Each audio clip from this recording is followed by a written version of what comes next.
Welcome to the Big Biz Show, featuring insight, analysis, and a lot of stuff that's none of your business. Hold on. This is the Big Biz Show. I think it is their business. Making the markets work for you. Here's the man with the plan, Sully. Hey, they're live from the Lot 100 studios in sunny San Diego, California. We are at least over 1 million homes strong. Oh, dare I say over 50 million homes strong? Dare I say over 100 million homes strong? Keep going. Thank you. American Forces Radio Network, BizTV, and the rest of them. Great to have you along today. Look who's in studio today. Howie Font, the man with the best hair. Greatest hair ever. Got me back. It's not that it has hair in the business, like TV business. In the business of business. Yes. That's right. Does anybody? Is it time? Like, when do you know it's time to get a haircut? It's never time for me and Mike to get a haircut. It's a little wild at the moment when the mousse and the grease doesn't keep it down. I watched Peaky Blinders for so long that I ended up with a peaky haircut, and I got talked to about it. Did you really? Oh, yeah. See, it looks better on them than us, though. I like it. Who do you think talked to me about it? The boss. Yeah, right. The governor. Yes. I just call the commander. Yeah. The governor. Yep. Okay. Right, the governor? All right. So I was picking up the gov at a, shut up. She was at a blowout. You can't freaking help himself. He cannot help himself. No. This is the thing, right? Do you ever do the blowout? Oh, yeah. What's a blowout? You just go What's a dry bar? a dry bar. They go and they style your hair. You stupid ass! It's a dry bar. Wait. Did you hear the tone of voice? Oh, it's a bar like this, but no alcohol. No, right. But they do have alcohol. Oh, sure. So the dry bar has Ironically, Oh, for sure. What is a dry bar? They shampoo your head, they massage your head, and you just kind of fall asleep there. So you have somebody washing your hair. And then they blow dry it out with a. So they skip the haircut. Yeah, there's no scissors that come out. It's So it's all special robe brushes. Is this I'm telling you, it's different. Is this like a little treat, like a little daily treat, like? Not daily. I mean, not for me. I mean, like for your day, is this like a little treat for you when you go? Yes, because it lasts. Here's the secret. It lasts for like a week. My hair is dry the whole week if I go get it wet. Yeah. Well, that's different. But when you have, Why is that different? You said my hair's dry. My hair stays dry for the whole you week. don't have to blow dry your hair. But let me tell you, when I'm trying to roll brush my hair, Oh, I the hate that. torque Yeah. that I have was just gonna is say. not the same as the torque that they have. Howie, we're going to keep you for a little while today. Did you want to know about this? This is Yes, important continue. stuff. How much is the appointment? $55. For how long does the appointment last? Half hour? 30 to 40 minutes. You get your hair depending. washed? No, So- they okay. don't Did you just say wash 55? it. You guys, this is very important. They do not just wash it. They massage your scalp. Do you guys feel like you're in trouble? Does every male here? Everyone listen up. Does every male here feel like, yeah. nothing? Okay, I feel fine. like- What I was trying to get to is we took her to this dry bar thing, or it wasn't a dry bar. It was Blowout. She took her to the blowout, which is a dry bar, right? Yeah. And she says, come here. I walk in and she sits me down at the thing, and they said, no, we're not doing this anymore. So you'll notice I have a very different, less peaky. So you're going to see, some bozo things come out here. Love it. Yep. Join me. Can you complete your, what else do you get? What else do you get for your 55? You get a fabulous blowout. I'm telling you, you can't do it for yourself. But what do you get though? What are you paying for? Yeah. You're paying for hair that you don't have to do for a week. Yeah, but what's the value? You know the time that it takes? I didn't know there was Muscle this much strain? detail. Look at James East right there. There's hair you don't have to guys stare. don't care. There's hair you don't have to Well, style where's for my a girl week. at? I've got never one going other back to female that in here. place. She can attest to this. I am very close, my friends. I'm very close. He's To get never to the point going where- back to that place. Did you ever just? I remember in Hawaii one time. Screw it. I got one morning, went down to the barber. It was like Summertime. the greatest thing ever. Yeah. Would you ever it consider? feels great. Would you ever consider like doing some hippie haircut, or you? I went Like to military school. I had it pretty short for a long time. So business on I'm the not, side. I'm not party on going top? back. Some people have well-shapen heads. I do not have. You don't want to see what's A underneath this. misshapen head? Yeah. I don't have a misshapen head. At one point, the back of my neck looked like a six-pack of hot dogs because I was huge, but no longer. Holy Costa. Said every lineman in the NFL. I don't know how, just hiking the ball. Put your head up. I can't. It's like, it looks like this. I had a thought, but it got stuck in my neck. Sounds like a pretty good business, actually, dry bar. Yeah. Like, I mean, it's expensive. Kinda I don't hard do it. market. Loft 100 Studios, The Big Biz Show, and our affiliates and our hosts are not registered investment advisors or broker-dealers. Our show hosts make no commitment that the purchase of securities of companies profiled or otherwise mentioned in our programming are suitable or advisable for any person, or that an investment in such securities will be profitable in general. Given the nature of the company's profile and the lack of an active trading market for the securities, investing is highly speculative and carries a certain high degree of risk. We profile selected publicly traded and privately held companies on our program.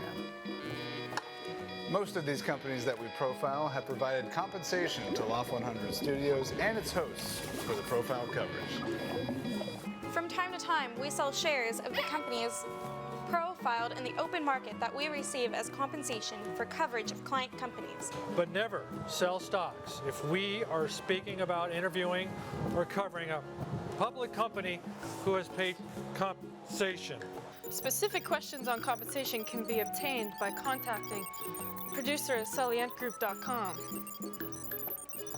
Listeners should verify all claims and do their own due diligence before investing in any securities mentioned on this program. Investing in securities is speculative and carries a high degree of risk. We encourage our investors to invest carefully and read the investor information available at the websites on the Securities and Exchange Commission at sec.gov and or the Financial Industry Regulatory Authority, FINRA, at www.finra.org. I like it. Welcome to the Big Biz Show, featuring insight, analysis, and a lot of stuff that's none of your business. Hold on. This is the Big Biz Show. I think it is their business. Making the markets work for you. Here's the man with the plan, Sully. Well, from dry bars to blow bars to Snickers bars. Big Biz Show is a... Who owns Snickers? Is it Mars? Does Mars own Snickers or does Snickers own Snickers? No, I think Mars. Speaking of bars, did you guys ever work at a place that had the there's a beautiful, just great restaurant chain that runs a restaurant called Honor Bar, okay? Honor Bar, I know there's one in Montecito, there's one in LA. They also have, you know the one with the Airstream, the Gulfstream? Oh yeah. Gulfstream, same company. Okay. I think it's called what's the restaurant in Aspen? The Congress Restaurant or something like that? Same company, but it's just fantastic food. Just one of those places where like every city needs one, but it's not a chain type thing. But do you remember the original Honor Bar was at your office? Oh yeah. Where the guy brought in the box of snacks. Do you remember this? Oh yeah. Did you ever work at a place like this? No. No. You did, because they had it where you and I first worked together at J-Corps. So he brought in snacks? It's an honor. It was called Honor Snack. Can I be very Gen Z? Jared? Can you look at? Howie's with us today. Jared, can you? Chris, our booker there, Chris, can you look up Honor Snack of America? They bring in this cardboard box, okay? And they had like a little, of course, they had a little slot in it because and they had snacks. Yeah. You walk in there, and of course, there was certain stuff that was always left that was super dry Ritz with the peanut butter in them. Yeah. Trail mix. Is it like on the trail mix, no raisins? Yeah, right. On the honor system, is that where the term is coming You take from? your bag. You take your bag of Scoops Fritos. Yes. Okay, here's Honor Snack America. Look here. So as you take out your bag of, there it is, on your honor, your snack box. Yep. On your honor. You pull out those cheese doodles and see the pay here. You drop your thing in here. I got to tell you, man. I wonder how much money those guys. They lost. I mean, it was $1, of course. So that they got a triple Keystone on their profit margin. Yeah. They got. So ours didn't have. Well, there's your Pringles, Greg. Yep. Ours didn't have soda pop there. Warm Dr. Pepper. But who doesn't want a warm Dr. Pepper? Ooh. But Honor Snack, have you ever at the radio stations had them? Yeah. We had them. It was tiered. Yeah. Well, down in the on-air department, you were the head of sales. See, so the sales scum didn't need it because they had caviar on it every day. On a different level, literally. So what's wrong with vending machines? I don't understand the. Well, you can, but we happen to trust our employees. Exactly. Which are completely untrustable. Do you know where the first Honor Snack was in the new building at J-Corps? No. Men's room. Really? Men's room. Of course, because they didn't want to leave it out So they put it in the men's room. bathroom? Yeah, but one in the men's room, one in the women's room. Wow. And it was just snacks. Snacks. Oh, Yeah. That's tasty. Well, snacks plus some extra stuff. Yeah. Yeah. Right. That's where you, want to hey, keep your For those who went there before they washed their hands. Costa, listen, pump and dump is not just the first two things you do when you get to a Chevron. Okay, so no, we had snack. We had. I'll be darned. It was called the J-Core Snack and Crap or something, if I'm not mistaken. Pretty much. Howie Font is here, and we do a segment called Ask Sully, and of course, Ask Sully every week is brought to you by nobody. So we need a sponsor for that. So somebody give us a call. Mike, put your phone number out there. Yep. I'm going to have Howie do the Ask Howie segment. Okay. I think it's on IPOs today, is it not? Yeah. Can you make? You always hear, "Oh, we got in on the IPO, and now we're 1,000 times our wealth before we started." Can you get rich off an IPO? Can I add something because he's going to go in the weeds about subscription and stuff, which is good. Sure. Yeah. If you're asked me an idea, if anybody in my universe is asked about getting involved in an IPO, turn and run. Okay. Because you're not rich enough. Nobody I know is rich enough. Mm-hmm. Maybe 2 people I know are rich You've enough. got to have a massive nut. If You don't get it offered to you unless you're the highest level of client. Howie, take it from there. Yeah, you're taking the words right out of my mouth. It's a smart strategy for a certain type of person. So if you have enough money and you're willing to take the risk, about 66% of these, 2 out of 3, really pop on the first day. But I can tell you from experience, when I've helped investors sell these things, they get them, you pay for them before they actually go on the market, before IPO day. So you have to have the money in your account. By the way, just for the folks that are new to the show and new to investing, IPO is an initial public offering. Yeah. It means that a privately held company, when you have a privately held company, we're going to start, again, our tequila Trying factory. to raise money for a new venture. Exactly right. We've raised our startup round, we've raised our friends and family round, we've proved our concept. Mm-hmm. Now we're ready to have an exit strategy. There's only 3 exits in the world. There's an IPO, okay, an acquisition, or a private equity takeover. Mm-hmm. IPO is an exit strategy for the original investors to exit out of their investment at a premium. We invested $1 million, and it was worth, $10 million at the time. Now it's worth $100 million. I'm going to get 10 times on my investment when I do an IPO. The IPO is the only time the public company receives money when you buy stock. Now, there is a thing called a secondary offering. Let's put that aside. But for the public to purchase stock into a private entity, it's called an IPO. Take it from there. Yeah, it's a very big day for these companies, and they need to make sure that it hits. So they usually put these prices that the company actually collects the funds on a little bit lower than they think they can get. And then, so in other words, they set your opening price. So in other words, that's because they need. It's really bad if they. But let's explain that first. Yeah. In other words, the investment banks, before they go on the Wall Street, then we're going to go in the open. We're going to take our company public on this date. Let's say it's May 8th, 2024. Okay, we're going to go public today. There's an auction that goes on and says we think this is worth $24 a share, and that's what we're going out at. Okay, we've got 1 million shares outstanding. We're going to be worth $24 million. I'm doing this for the math purposes. Yep. It gets to the floor on the auction, and they start before IPO day they do this. No. On the day of the IPO. Do you realize that every morning there's an auction going on inside the market before the market opens? Pre-market, right? Pre-market. The reason is because you have Japan and other places with different time zones. Okay, what was it? What did we close at? What did they close at? Okay, what are we starting at? No. So the IPO, same thing. Well, it's coming out at 23. Well, I want some of that. Supply and demand, right? So supply and demand covers as these things start. And he says pop, it means they jump very high the first day. And on your first day, you want to show that you're trading healthily. So they kind of give these first IPO investors, if you're lucky enough to get these shares, they give them a little bit of a deal. And so you see about 2 out of 3 IPOs just really pop. But you know what? You have to sell them by noon that day, and they come right back down. And a lot of IPOs, while they're good for the company, they're for new growing businesses. The stocks tend to go lower in the months leading afterwards. So what you're saying is, from the investor's point of view, not from the company's point of view, yeah, you want to be a little richer, you want to be a little more complex of an investor, and it's not a layman's game. And what happens is the reason you see this thing go like this the first day, it goes up and immediately down, is because it pops, meaning it goes up in the open market. And then the rest of us fish who didn't get in the IPO, oh my, this is a good one, let's start buying. Yeah. What caused the stock to go up? One reason. Can you tell me? More buying than selling. More buying than selling. There's a million reasons to buy, but there's only one reason the stock goes up. More buying than selling. The thing goes up here, and now guess who's going to get out? Yep. The original investors at first day go, okay, now, boom. They sell all their shares out. That's what they do. They sit on the phone with me and they watch the ticker and they say sell. I mean, I've done it. Right. I've done it 100 times. So the pop in the beginning is, look, we all got suckered into Facebook when Facebook got public. I remember I bought 2 shares, one for each of my daughters. That's all I did, because I just wanted to have that. So they had a stock certificate. Those are the days they give you a stock certificate. But the long story short of it was very simple: is that if you are offered an IPO, run like the wind, because you are not rich enough to participate in a real good IPO. If the IPO is not fully subscribed, meaning they want to raise $100 million, if they haven't raised $100 million before game day, probably something you don't want to get into. Yep. Right? Yep. Hey, but it's possible to make money. It's just, risky. And who's coming up? On the other side, Mr. Lou Bender from Intensity Therapeutics. He'll be back with us here on The Big Biz as we continue after this. Thanks, Howie. Glad to be here.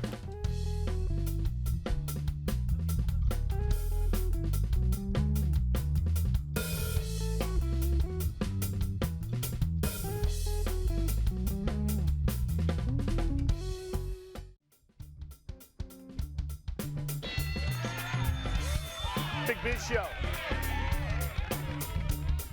In over 175 countries and all the ships at sea on the American Forces and Network. And as always, you brave men and women of the United States Armed Forces, thank you for what you do and what you have done for us. Costa, Mary Godwin, Greg Todorov, and Sully. And of course, the DTT. Love them. Good to see you guys. Fantastic. Lou Bender is the CEO of a company called Intensity Therapeutics. What I got out of our last interview with him, and he's fantastic, we had a ton of response on this, is the fact that the treatment for cancer sometimes is so debilitating for quality of life that we've been exposed to just this sort of onslaught of, I'm not going to fight the cancer anymore. Right. Yep. Right? Yep. And I will tell you, Intensity Therapeutics, which is a publicly traded company under the stock symbol INTS, intensitytherapeutics.com, is talking about feared treatment, which is more feared sometime than the disease. Joining us now via Zoom, CEO of the company, Intensity Therapeutics, Lou Bender. Lou, great to see you, man. Thanks for coming back, pal. Thanks, guys. I appreciate it. Happy to be here. Can you hear me okay? We can hear you great. Yeah. And you look nice and set up there for the interview. Now, let me ask you this. This was a great conversation we had last time. We didn't have enough time to talk about it, but sometimes, as you say, the treatment is feared more than the disease, as the patients suffer side effects, and they can even die from the side effects. Talk about that a little bit, and what's your guys' charges over there at Intensity Therapeutics? So you're absolutely right, Sully. I mean, when I talk to patients, and I talk to a lot of them in my business, and I talk to the doctors, some chemotherapy is just absolutely brutal, and especially for the hard to treat tumors like pancreatic cancer or sarcoma. You basically, for example, in sarcoma, where we're going to be doing a phase 3 study, you get a drug over a 21-day cycle. On day 1, get the first dose. On day 8 of the 21-day cycle, you get the second dose, and then on day 9 to day 16, you are vomiting and you feel terrible, nauseous and vomiting for about 5 or 6 days. And then you start to recover, and then you get it again. And then you get it again, and you get it again. And the same thing for 21 days over and over again. And it's just brutal for people. It's just brutal until you either die, can't take it, or you progress. And what we want to do is inject the tumors, poison the tumors, keep the patients healthy, and stimulate an immune response that's going to wipe out the tumors that we don't inject. Lou, is there any sort of study that you can point to that exactly lays out what you just described? Is that historic, typical method just craters people and kills their will to fight it? Yeah, I mean, if you go, there's a lot of times what doctors do is they use these different chemotherapies, right? So if you Google FOLFIRINOX, that's a regimen of about 4 different chemotherapies. If you Google that, you will see the debilitating side effects up front. And I've had people I know that have gone on that. A friend of mine had pancreatic cancer. He went on that to shrink one tumor. He was 175, 6'1". He went down to 125 pounds, and he felt terrible. Now, it did shrink his tumors, and he did have surgery, and for a while he was effectively in remission. And then the cancer came roaring back, and he died within 6 weeks. Hey, Lou, So, Lou, as you were he describing that 21-day cycle, real quick though, as you talked about this gentleman losing weight, I was thinking during that time where you're vomiting for 5 days, and then are these people can't eat, right? I mean, they're hydrate yourself. I mean, just talk about that a little bit, and not about that part, but what is intensity doing that and to fight cancer? Because I think that's an important piece of this, because you guys have a pivot point here. So again, I think the studies that we're about to start, the phase 3 studies that we're about to start, are going to be historic studies, because for the first time we have found a technology that can enable the actual direct injection into the tumors of our drug, which can kill the tumor and saturate it with chemotherapy to stimulate an immune response. Everything else, when you get late-stage disease with bulky tumors, tumors the size of cans of soda, or you can't see that here, but if you saw it, you would see a can of soda here. No, we see when you get the cancer that size, the drugs don't get there when they're given intravenously. They don't get there. There are very few blood vessels in these large tumors, and they can, basically inhibit the immune system themselves. So you're really fighting a losing battle when you have bulky disease. For the first time with our drug, I believe we can kill a tumor with good safety and stimulate from that tumor your own immune response. When we that's a big difference. That's going to be a game changer. His name is Lou Bender. He's the CEO of Intensity Therapeutics. They are publicly traded under the stock symbol INTS. IntensityTherapeutics.com is their website. Lots of great stuff on the website. I've got a question for you, Lou, with respect to solid tumor cancers. Is there hope that it's not just for one type of solid tumor cancer, but maybe multiple sort of maladies across the board? Yeah, I mean, in our 110 patient study that we did to lead up to this phase 3, it was a phase 1/2 dose escalation study, and we treated 110 patients with over 20 different kinds of cancer. Now, as we learned from this study, we were underdosing in many of our patients as we worked to show the safety up the curve of more and more drug. But it did seem to work in every tumor to a certain degree, and as we got more and more drug, we were seeing better and better results, especially in the most difficult to treat, in breast cancer, in pancreatic cancer, in sarcoma, the fatty, dense, hard, pressurized tumors that nothing gets to. We were seeing good necrotic death to these cancers, and we were seeing patients living significantly longer and feeling good. So I think that this is going to be used.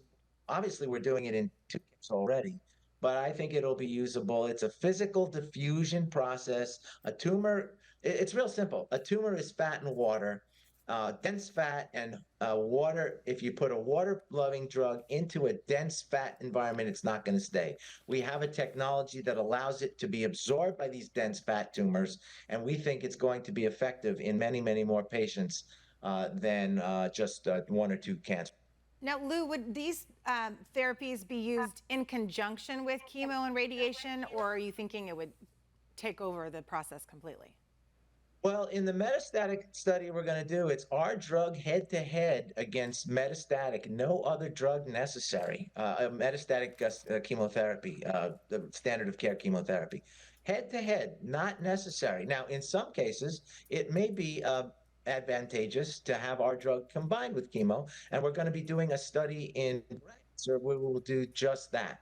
So to answer your question, we're actually doing it both alone against the standard of care systemic chemotherapy, and then in combination with the standard of care chemotherapy. And these are the 2 studies that you have on your screen right now that we will be doing. The top bar is the metastatic, where it's our drug alone, and the second one is our drug with the chemotherapy. And I think we're going to have good outcomes in both. I can't say for sure. A lot of times your phase 2 data doesn't replicate, but I believe that we have found a physical process of absorption that will allow for these 2 potent agents in our drug to kill as they normally do. They're normally given intravenously. His name's Lou Bender. Lou, thank you so much. I can't wait to get you in studio. I could spend an hour talking about this. Lou Bender, of course, is the CEO of Intensity Therapeutics, intensitytherapeutics.com. Also go to their stock symbols, INTS, of course, INTS. Lou Bender, CEO. Man, I've been hearing stories about suicidal ideation based upon this, and it's just right. I mean, it's just based upon the fact that the quality of life. Yep. Hey, coming up next, Bob Babbitt, the founder of the Challenge Athletes Foundation. Later in the program, Albert Lin, explorer, innovator, storyteller, amputee.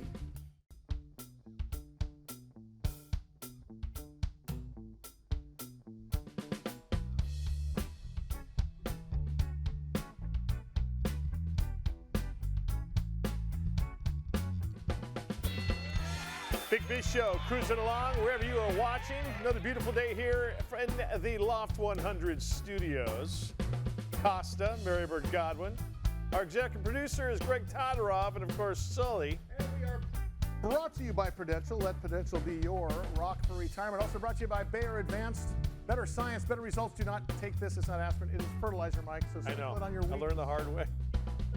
Lumen brand. I beg your pardon, Starbucks. I was snorting some Starbucks earlier today. Oh, it's delicious. It's easier than heating the water. It brings me back to the 80s. Bloomin' Brands and their fine family restaurants, including the authentic Australian food, Outback Steakhouse, Fleming Steakhouse, Carrabba's Italian Grill, as well as, it's authentic because, you know, when you go to Australia, as our next guest, Bob Babbitt, will tell you, there are blue and onions growing on the side of the road everywhere. Yep. Nature's incredible. Yep. It is. Look who's here, Bob Babbitt, the founder of Competitor Magazine, the brainchild behind the Ride and Tie and the Muddy Buddy. Oh my God. Those are not two drinks that you have Cinco de Mayo. Muddy Buddy would be a good drink. It would, but I'm thinking like Kahlua, chocolate, maybe a little vodka, right? Yeah. It's like a little.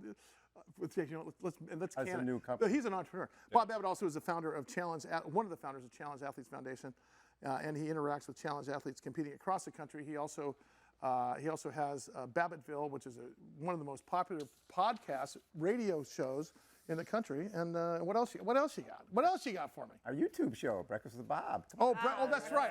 Come on now. Breakfast with Bob is fantastic. I'll tell you why. Because Breakfast with Bob started, I think, was your first episode in Kona? We did it. And here's the thing, and he doesn't have to be in Kona now, but the way you guys produce that show, you'd think you were in Kona. I don't know how you do it, but you've done it a couple times where Kona's in the background. Yes. And people don't know that you're not in Kona.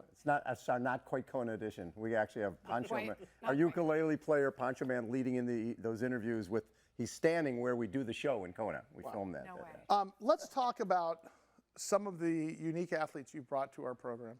Challenge Athletes Foundation, of course, assists athletes with physical challenges, whether they're born with them, whether they get in accidents. In fact, we have a guest coming up, Albert Lin, who had a rollover crash and lost a leg.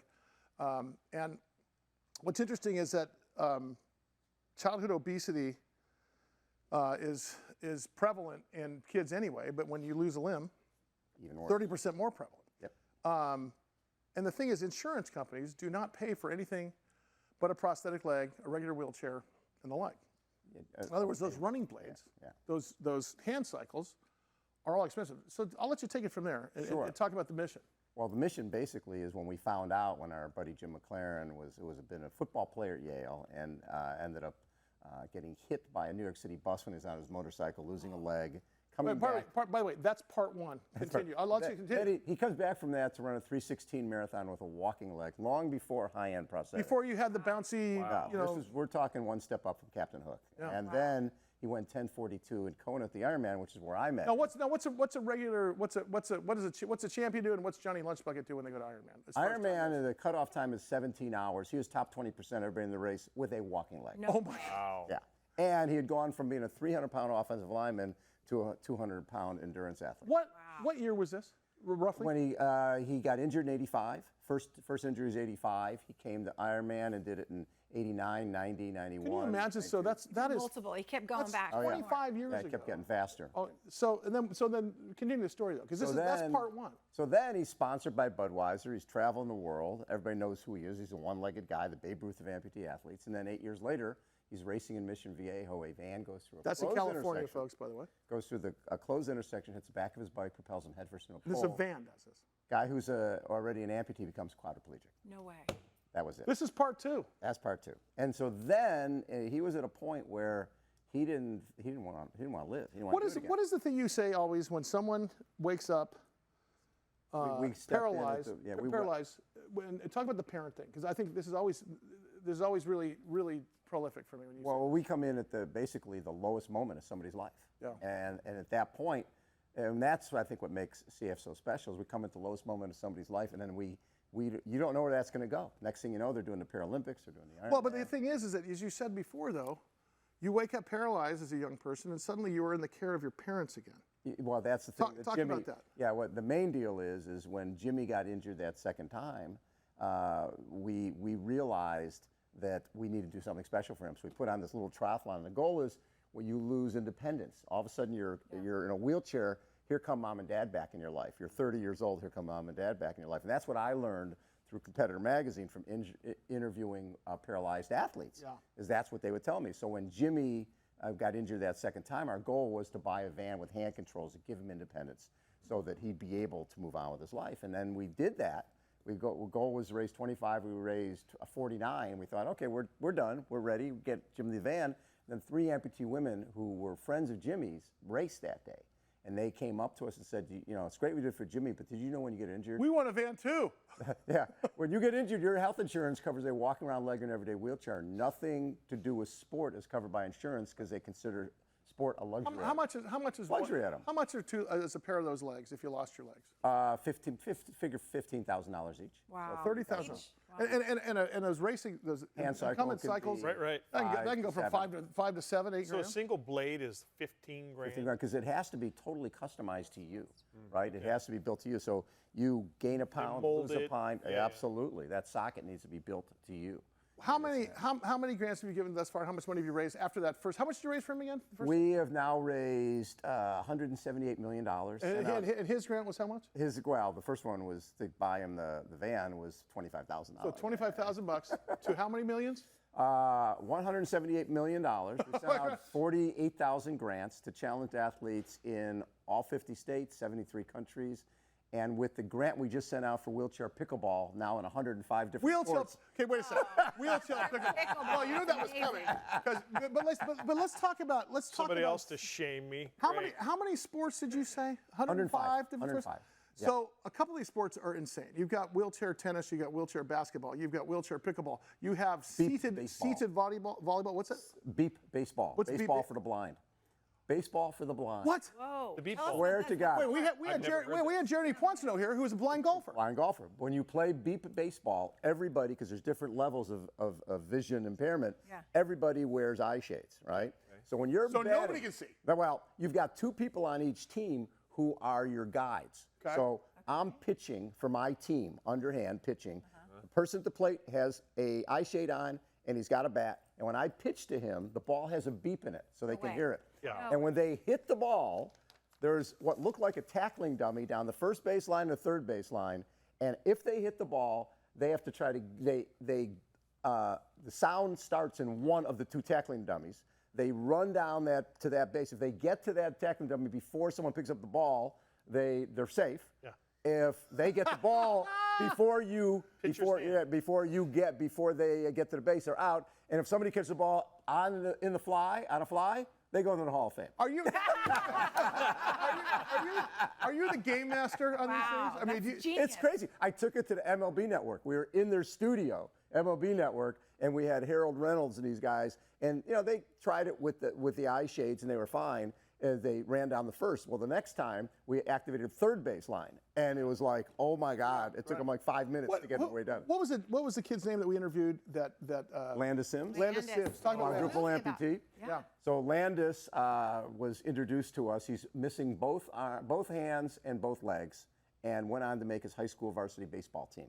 His film is called Missing Landis Just Watch. both hands, both legs. Landis Just Watch Me. A buddy of mine named Eric Cochran, a videographer for a number of different stations, he was looking for a subject for a movie, and this is like 9 years ago now. And he saw this kid batting cross-handed at a veteran softball game up in Orange County. And he said the kid wasn't just hitting the crap out of the ball, he was talking smack to the vets. Yeah. He's like, and if you meet the kid, he talks back to you. Oh, he was on me like a hobo on a hot pot. Yeah. I'll tell you what, he was seriously, he was smacking me around. This kid has so much confidence, and you love him though. He's got a great personality. And he goes to the vet. He's like, dude, you're missing a leg, not an arm. Put the ball over the plate. What's wrong with you? So he goes, Eric goes, Bob, I'm going to cover this kid. And so for 8 years, he followed him as he went from this filming him and little created a movie. 8-year-old kid to 16-year-old kid who made his varsity baseball team, who ended up in People magazine, it ended up Good Morning America, you name it. We threw our first pitches at Yankee Stadium, Wrigley Field, Fenway Park, you name it. We threw ballpark everywhere. Hey, we got about a minute left. Yes. Real quickly, how do people donate to Challenge Athletes Foundation? ChallengeAthletes.org. That's it. The easiest thing in the world. Yeah. Stick. And check out all the cool stuff we're doing. We got a lot of things and happening. congratulations on an Emmy nomination for? I think the Iron Man got an Emmy nomination this year. That's what we're hearing. So yeah. Yeah. Nice job. Thank you, Where can people find Babbittville and Breakfast with Bob? They can go to Babbittville.com, and that's where Breakfast with Bob is at. We got lots of interviews up there. Bob Babbitt. Amazing. Friend of the program. Thank you, buddy. We got more stories to tell. I'll tell you what, when you come back next time, we're going to spend a couple hours with you because you and I go way back before telling. I'm just going to give you a hint. Just how big are you? That's right. Clydesdale. Coming up. In Clydesdale.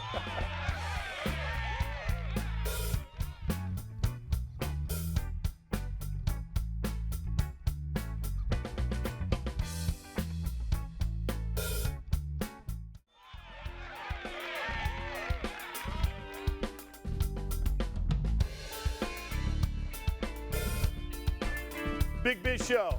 Cruising along another beautiful day here in Southern California, the Loft 100 studios. Along with the incredibly talented DTT, Day Trader Trio, Costa, Marybird Godwin. Was that a curtsy? Greg, it was a curtsy. Very nice. Hey. Greg Todoroff and Sully. Nice to have you today. Albert Lynn, by the way, is an explorer. He's an innovator, he's a storyteller, and he's an amputee. As you know here on this program that we are title sponsor for several years to the Challenge Athletes Foundation $1 Million Challenge as I rode my bicycle, yes, bicycle, gorilla on a bike. Remember Chris Farley, fat guy in a little coat? I was this wide when I started. Oh, yeah. 15 years ago. And we rode from San Francisco to San Diego. I think altogether I was 13 times. Our crew supported with video and everything else the last 6 years. We were there every year, actually, but we did the full stuff. So cool. But as a result of that, my good friend Laura Wolf-Stein, who is also a friend of this studio, introduced us to Albert Lynn. Albert Lynn is an explorer, as I said, innovator, storyteller. And he joins us today via Skype on Big Biz Show. Albert, how are you, sir? Great to see you. Yeah, I'm great. Good to be here, Sully. Been a fan of yours for a while. And so what? You know, Laura. So you wouldn't let me kick down the money to have you come in the studio? What's the deal, man? Although you look kind of like a crazy cat there. That's a pretty cool studio. That's a pretty good studio. In fact, you know what? You can't come in the studio anymore. You have to stay there. Well, you guys have the beer on tap and the whiskey bottles behind you and the live band. So you didn't tell me that when you said you wanted see, me to I know. come See, when they get big like this, when they get big and large and popular, they get a big footprint, they demand, this is, Right. we saw your rider. Hey, listen, give us your backstory, would you? Because I know your backstory, but I think the world needs to know your backstory because I'm a big fan of yours too, and I think you as the host of Lost Cities Revealed with Albert Lynn is one thing, but talk about the backstory of you. Well, I was born in Santa Cruz, California, and I had a pretty wild childhood because on one hand, my dad was an astrophysicist, and on the other hand, my mom was like a former actress, movie star from Hong Kong. So it was these two worlds that kind of meshed into one. And then we lived all over the world because my dad was, he was an academic. So he'd do these sabbaticals on the cheap. I mean, like really cheap, right?